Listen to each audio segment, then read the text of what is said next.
RMC, le grand oral des grandes gueules. Super héros, super héros,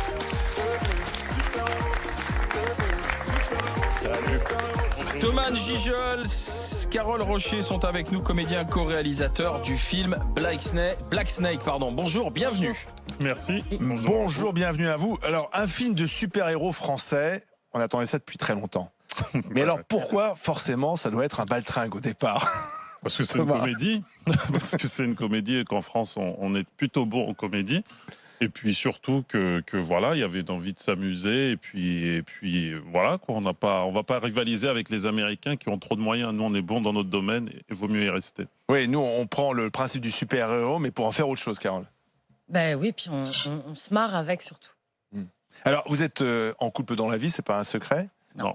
Comment Là, c'est un projet artistique voilà, commun. Ouais. C'était évident pour vous de prolonger ce que vous vivez dans la vie privée en réalisant ensemble? Parce que c'est casse-gueule aussi de travailler en couple. Carole. En fait, on n'a pas prolongé ce qu'on est dans la vie privée, on a prolongé. J'avais mis en scène Thomas sur son ancien spectacle, sur son dernier spectacle, pardon. Donc voilà, en fait, c'était presque évident. Et puis, c'était un projet qui tenait énormément à cœur à Thomas. Il l'avait développé avec 2 co-auteurs. Et puis, l'envie d'aller là-dessus ensemble et de se marier. Et puis voilà, bon, on est tous les 2 comédiens, c'est notre métier. Au contraire, c'est même très agréable de travailler en couple. Ah oui? Ouais. Ça apporte quoi? C'est elle qui le dit après. Non, mais Ouais, non, mais c'est moi. Voilà. Après, on va savoir. Non, mais oui, ça dépasse le contexte du travail. Ce qu'on a construit et ce qu'on a fait, c'est aussi pour nous, pour notre famille. Et puis, déjà qu'on met beaucoup d'affection dans notre travail. Alors là, Et vous engueulez jamais? ah mais ça vous regarde pas? Mais non, mais dans la réalisation. Je ne vous permets pas. Si, non. Vous êtes sur d'accord tournage, à chaque fois sur non, les plans, pas du tout. sur les... Non, mais en fait, on vient tellement de 2 univers différents que finalement, moi, j'ai beaucoup de respect pour le travail de Thomas et ses codes comiques. Et c'est pas moi qui vais lui apprendre comment on fait une comédie. Qu'est-ce que vous lui apportez alors? Rien. mais... Que dalle. Si, justement. Je le masse. Et non. Et puis, si vous voulez, moi, je suis d'une autre école. C'est-à-dire que j'ai pas de code. Je viens plutôt du film d'auteur. Je suis de l'école où on improvise, où on vit un peu les choses avec ses tripes. Et puis voilà. Et puis après. Alors, si vous connaissez. Il va dire ce qu'il en pense. J'écoute. Non, mais attends, quand même. Non, mais je suis d'accord. Sinon, j'aurais peut-être j'aurais complété ce qu'elle dit ou coupé la parole. Mais je suis d'accord. Il y a rien à rajouter. Elle a très bien exprimé. C'est pour ça que vous vous entendez bien. En fait, tu te tais tout le temps. Non, Vous allez voir. Non, mais on est franchement, c'est vrai qu'on est complémentaires parce qu'on n'est pas de la même école. Et puis, en fait, on a une démarche dans le boulot qui est particulière. Il faut quand même le reconnaître que c'est pas souvent qu'on voit des couples faire des choses ensemble dans ce métier. C'est pour ça que je posais la question. C'est vrai. Chacun des fois évolue dans son domaine et les gens se mélangent pas. Mais nous, on essaie de... Je sais pas, on calcule pas au même titre que voilà, Carole à la base, elle a pas mis en scène un spectacle de one man show. Elle l'a fait pour moi parce que c'était évident. Et là, pour le film, c'était du même ordre. Alors, vous connaissiez Bruce Wayne, Batman, Clark Kent, Superman. Voici Clotaire Sangala, Black Snake. Comment va, papy? Tu t'es un peu entraîné à Paris? Pas quotidiennement, mais... Aïe! Non mais ça va pas, non? Y'a quoi? Allez, fous le camp! Bon, ravi de t'avoir revu, Toto, bonne journée! C'est un bandit local qui sème la terreur pour le compte d'une milice appelée Force Apocalypse. C'est ça le pouvoir, et moi je l'ai. Papy! Je crois en toi. C'est vraiment dommage! Tu es l'héritier des pouvoirs du serpent jaune. Ta force ne connaîtra plus de limites. Qui es-tu? Je suis Black Snake! C'est quoi Black Snake? Ça signifie le serpent de couleur noire. Parce que vous voyez, en anglais, l'adjectif... Ça va, j'ai quand même fait anglais deuxième langue, moi. Quand l'ennemi est encore là, Black Snake se doit de continuer. Toi et moi, on a... Ta gueule! Reste courtois! On peut se foutre sur la gueule, mais dans le respect! Black Snake, Thomas Gijol et Carole Rocher, donc Clotaire Sangala. Édouard Baird. Ouais, Édouard Édouard- Baird. Édouard Baird. Alors, attendez, Édouard Baird, le magnifique français, Touvenel. Édouard. C'est ça, Alors, Henri. La France-Afrique. Alors, Exactement. Oui, alors Oui, déjà, il symbolise la France-Afrique. voilà, tu parlais d'un film français, certes, oui, mais c'est un film aussi très africain en fait. Enfin, je pense qu'il y a beaucoup. C'est un film français, parce Oui, que oui, l'histoire mais- de l'Afrique et de la France, C'est ça. aujourd'hui, je Et pense que justement, voilà. Hein. Voilà, justement, la part qui est laissée à la France, Édouard Baird est fantastique, mais c'est vrai que là, il y a quand même une vraie, et c'est assez sympa d'ailleurs dans une comédie, de voir par quel biais vous attaquez la France-Afrique. Et ça fait du bien parce qu'il y a une dénonciation, on va dire, politique qu'on a assez rarement vue dans une comédie française sur le sujet de la France-Afrique. Oui, bah disons que moi, comme je dis souvent, c'est sûr qu'on l'a répété, on voulait s'amuser, et ça c'était le leitmotiv, mais derrière, moi j'ai pour habitude. Quelques messages. Voilà, j'ai toujours l'habitude de mettre un socle un peu solide, de parler de notre société, parce qu'on n'est pas. Voilà, je vous entendais débattre avant de sujets sulfureux, et c'est vrai qu'on vit des jours des fois compliqués, et quand on peut appuyer l'humour sur du concret, parce que on parle certes de France-Afrique, le film est dans les années 70, mais c'est des choses qui perdurent jusqu'à aujourd'hui. Et je pense que voilà, toujours appuyer l'humour sur des choses solides, ça fait jamais de mal, surtout aux plus jeunes. Alors, Édouard Baird, effectivement, est savoureux dans le rôle de Touvenel, qui est en liaison étroite avec Bernard Ménez, le président de la République française, pour bien garder ce pays sous la coupe française avec un dictateur mis en place. Juste un truc, les sapes. Ouais. On est dans les années 70, il y a un concours d'élégance clinquant, pâte d'élève, col pelle à tarte dans ce régalé, film. là. Ah, C'est ça. régalé. Ah ouais. Mais vraiment, vraiment. Oui. Mais Vraiment. c'est Qui a fait dingo, les quoi. costumes, Ouais, c'est comment vrai vous êtes allé chercher cela? Gigi Lepage, alors nous on avait nos références et c'est vrai que s'amuser pour nous c'était aussi faire une belle image, une belle lumière, des beaux costumes et tout de suite, mais même sans réfléchir, on voulait absolument que Gigi Lepage fasse les costumes. Gigi Lepage, elle a créé tous les costumes dans les films d'Olivier Dahan, celle qui avait fait La robe du petit Pousset, elle avait fait ce spectacle Opéra rock, Mozart, opéra rock. Ouais. ouais, Mozart, c'est ça. opéra rock. Enfin, c'est un génie, en fait, vraiment. Et on n'a rien eu besoin de lui dire. On a amené nos références, alors que nous, on travaillait depuis des mois, étaient les mêmes que les siennes. Et elle a été extraordinaire. Ah ouais, plein pot dans les années 70. Je vous recommande, si vous allez voir le film, de prêter une attention tout particulière à un personnage qui m'a fait pisser de... Franchement, mourir de rire. Jackson Janvion. Alors, Jackson Ah oui, Janvion, le traître français de... Oui, enfin. Ouais. Faut pas dire- C'est pas grave, vous avez dit non, je vous en veux pas. Si on s'arrête là.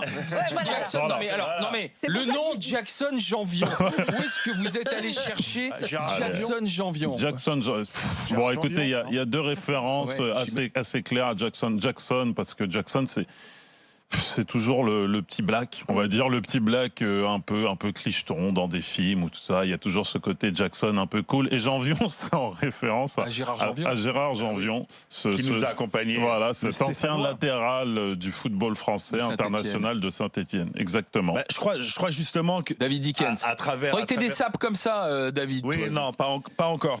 Mais Parfois. effectivement, on en parlait ce matin. Il se trouve que on a dû subir tous les trois l'indigent, pardonnez-moi, mais all inclusive il y a quelques jours.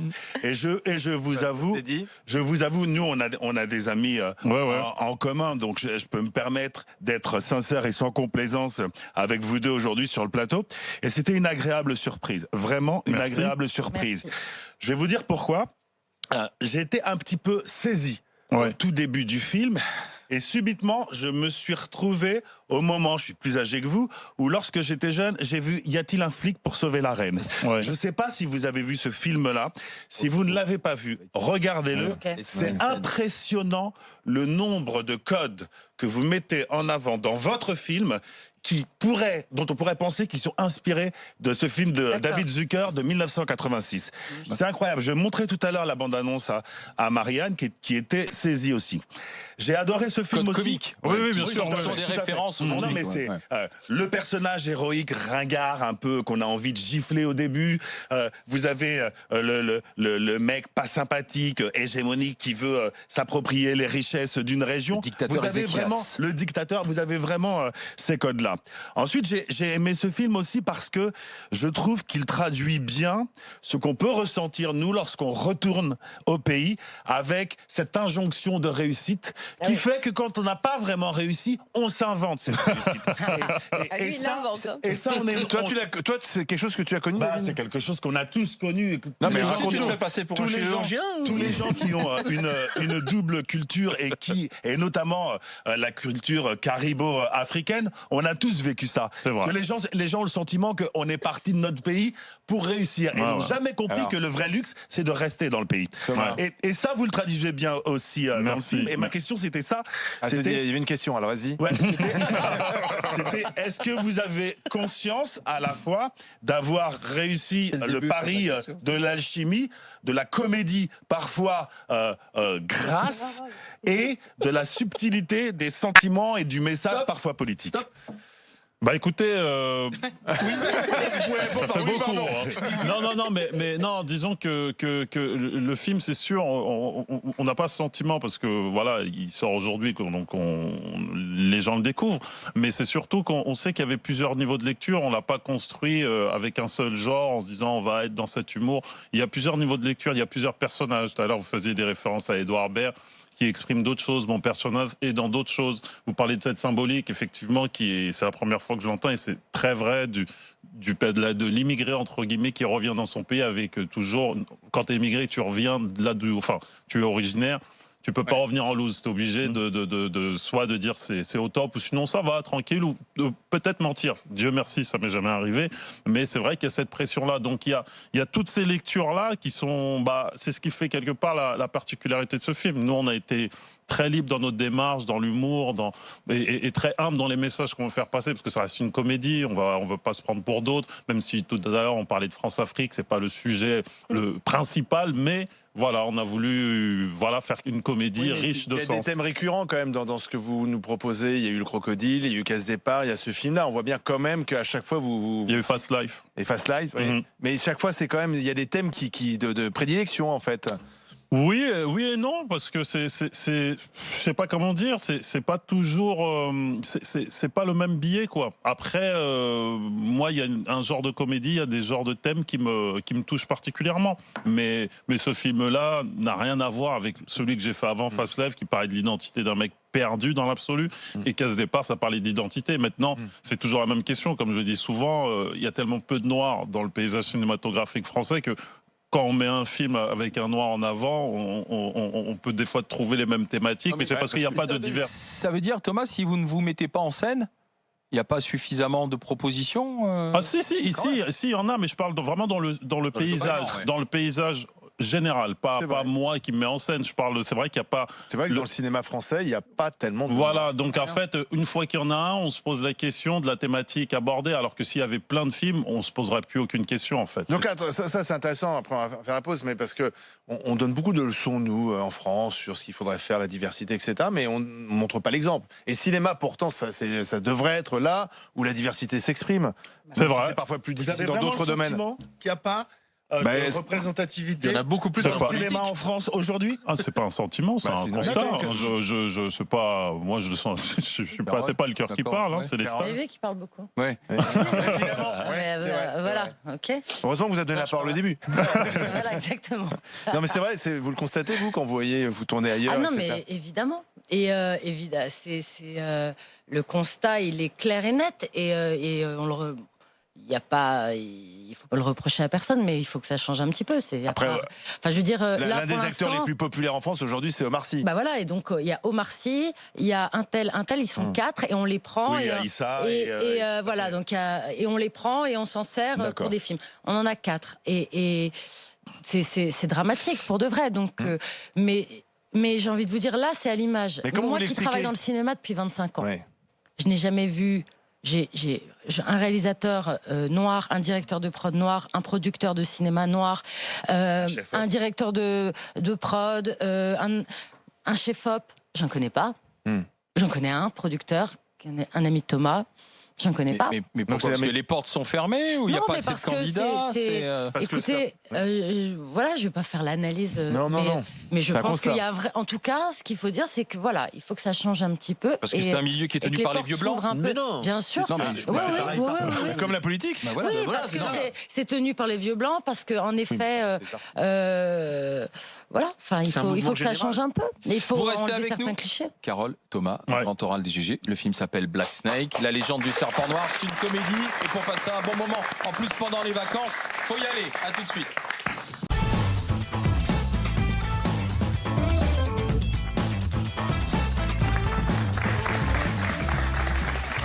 Carole Rocher et Thomas Gijol sont avec nous, acteurs et co-réalisateurs du film Black Snake qui sort aujourd'hui sur les écrans, une comédie sur le premier super-héros africain, français, franco-africain, je sais pas comment on dit. J'ai envie de dire pour la comédie française, après franco, on se complique la vie D'accord. française. Allez. Voilà. Film tourné en Afrique du Sud. Absolument. Clotaire Absolument. Sangala. Où ça en Afrique du Sud? Johannesburg et ses alentours. Pas de Voilà. problème pour les autorisations? Non, c'était super. Enfin, là-bas, ils ont eu un professionnalisme du long métrage et de la publicité qui fait que c'était très, très tranquille. La plupart des pubs maintenant. Bah en oui, Afrique du Sud. en Afrique du Sud. Complètement. Voilà. 93. Non, mais quand je dis pas de problème pour tourner là-bas, parce qu'aux alentours, je sais pas comment on dit, souvent autour de Johannesburg, il y a beaucoup d'insécurité. Ah oui, non, Climat et maintenant, autres, ouais. à ce niveau-là, oui, c'est un pays où quand même il faut avoir un peu de sécu selon les endroits. On a tourné, nous, dans le ghetto, c'était un peu tendu de temps en temps. Ah oui, comment ça se Non, passe? tendu parce qu'on est dans le ghetto, quoi. Et puis là-bas, quand on dit ghetto, c'est ghetto, quoi. Tu veux dire les townships? Oui, c'est ça. Donc il y a un peu de tension, mais positif, parce que quelque part, le sujet du film aussi relaxait tout le monde. Hein. Et on ne pouvait pas. Il y a certains lieux, on ne pouvait pas tourner le vendredi parce que les gens commencent à boire et que ça devient très chaud. Ouais, c'est vrai, ouais. Ouais. Le vendredi soir, ouais, à partir de 16h, on tourne pas dans le ghetto. Comme en Belgique? Ouais. En Belgique aussi? Comme à Namur. Ah ouais. À Namur. Alors, Chez monsieur moi, à Etienne. Sartrouville, c'est pareil. C'est à peu près pareil partout, non? Finalement, dès qu'il y a de la bière, ça part en vrille. Non, moi, je voudrais juste dire que j'ai été bluffé par un truc parce que moi, je suis assez admirateur du cinéma anglais. Et en France, l'humour absurde, c'est un truc qui n'existe pratiquement pas.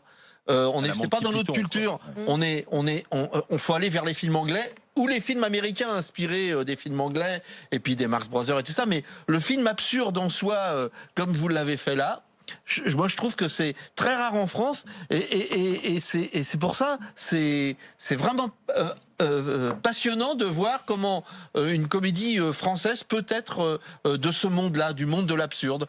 Et je dis bravo à Merci beaucoup. c'est super réussi. Merci. Et quand même, il y a quelque chose de français. Il y a quand même quelque chose de français de la culture du cinéma français comique. Qui transparaît, mais c'est quand même, on n'a pas tellement de références en France sur ce genre d'humour. C'est C'est quoi merci. toutes vos références justement alors Thomas, là, pour le film? On va dire, globalement, moi, en tant que comédien, j'ai toujours été vachement influencé par les films de Pierre Richard.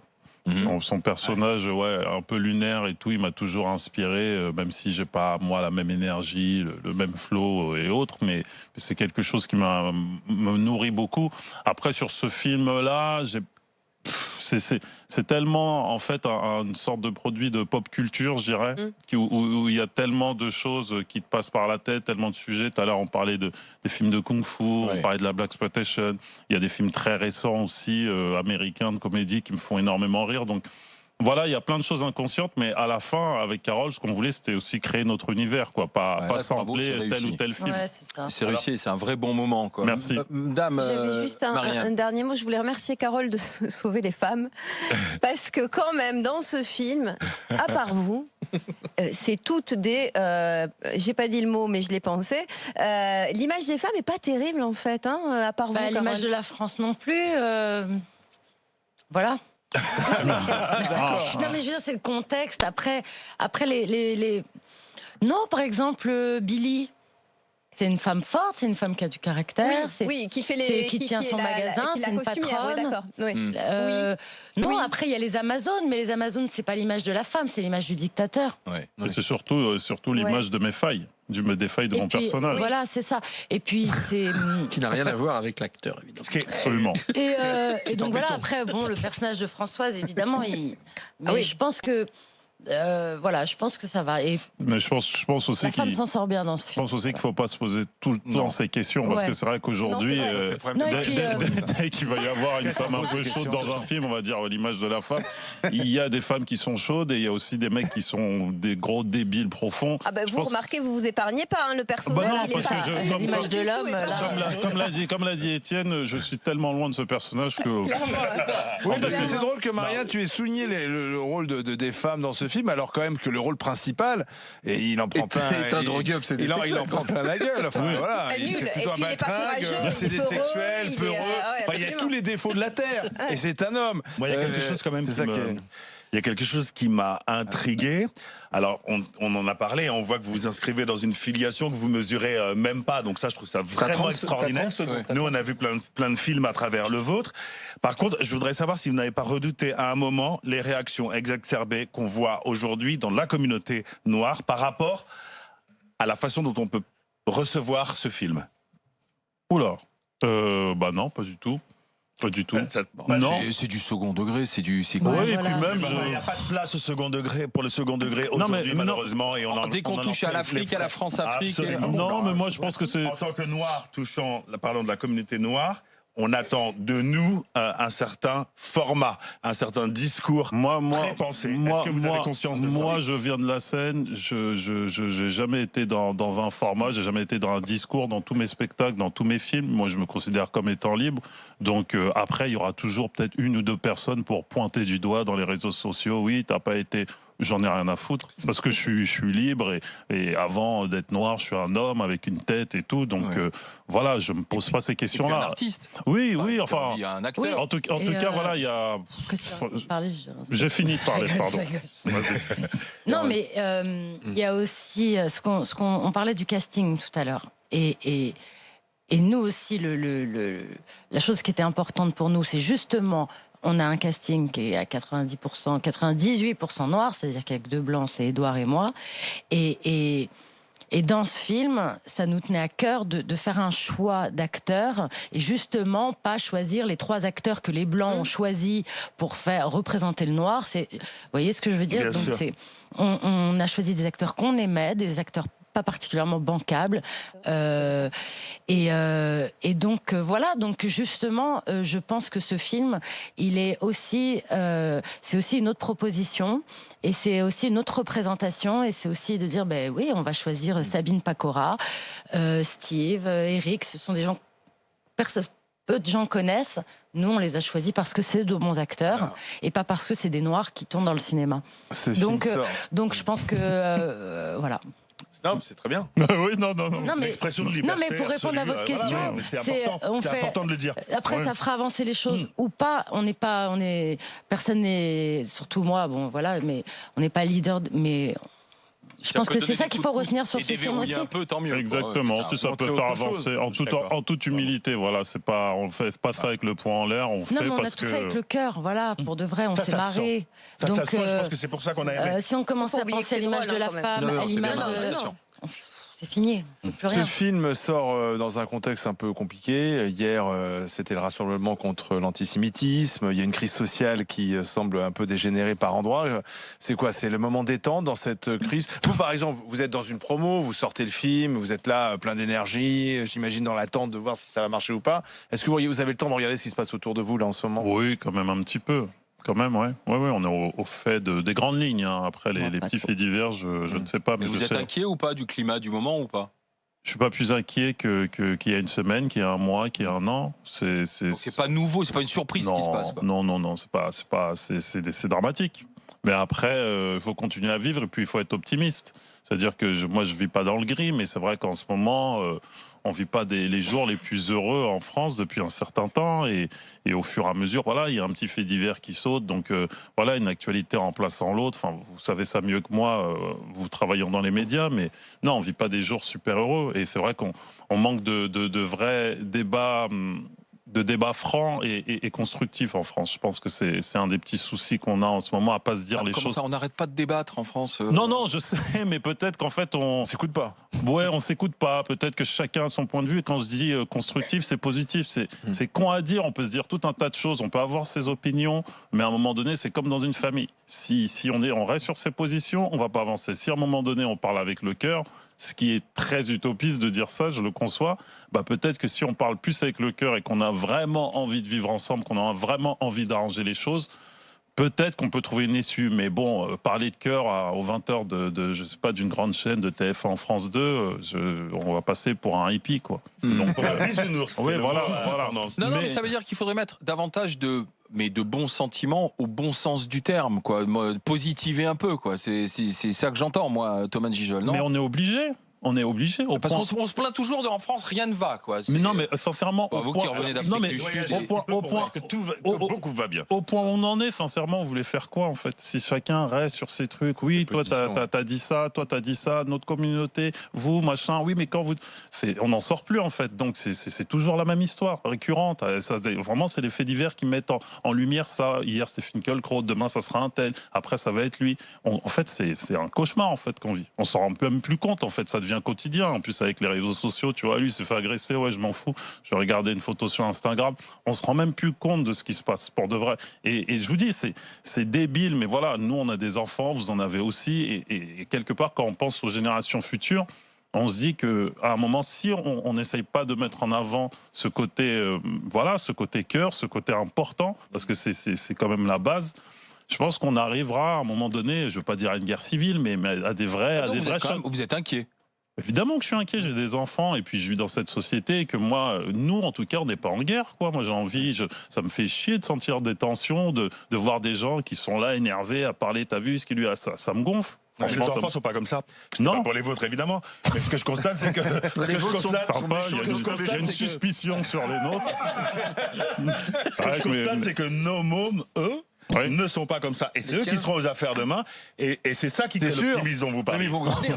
C'est ça qui crée l'optimisme. Carole Rocher, d'accord avec ça? Oui, je suis d'accord. Après, tout ce qui se passe, c'est aussi, au même titre que la parole se libère, c'est l'expression d'une souffrance qui existe pour de vrai dans cette société. Après, évidemment qu'en France, ça va beaucoup mieux que dans d'autres pays. Mais je pense que il y a ce parfum élitiste.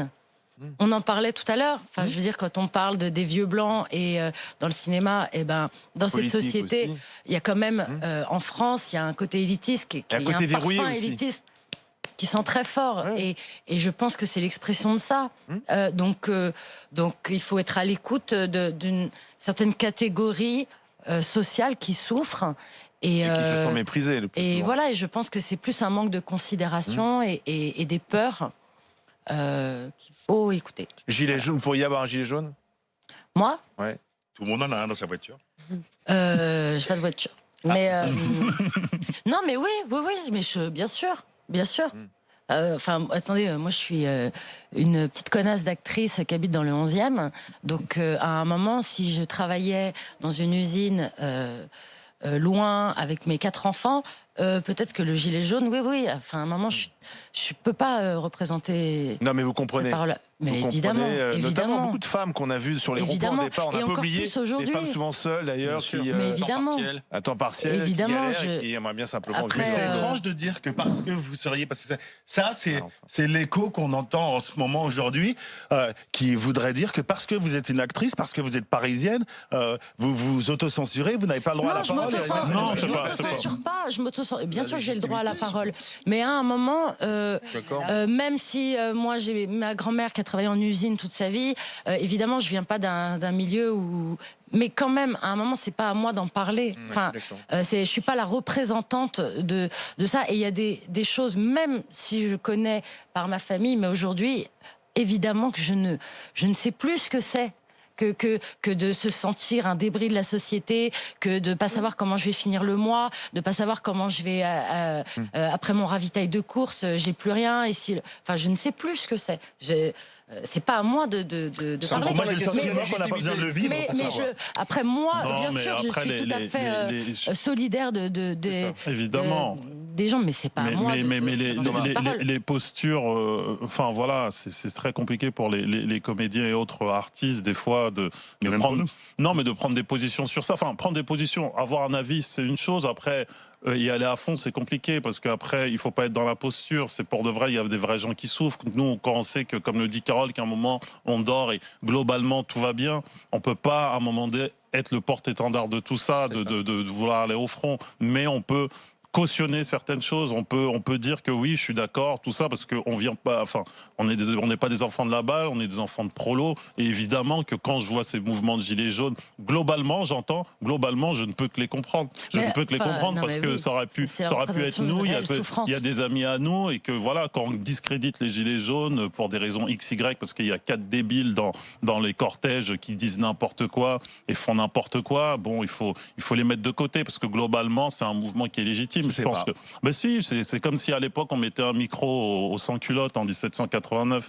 Il y avait sûrement quelques débiles dans la foule. Voilà, mais bon, malgré tout, il n'y avait pas de caméra, donc on parle des sans-culottes avec grandeur. Mais voilà, les gilets jaunes, je dis pas que c'est les sans-culottes d'aujourd'hui, mais la base reste un cri, une souffrance qu'il faut entendre. Allez découvrir Black Snake, Clotaire Sangala et rire et passer un bon moment. C'est surtout ça qui est important. Thomas Gijol, Carole Rocher, merci d'être passé par le grand oral DGG. Merci à tous les deux. Merci bien.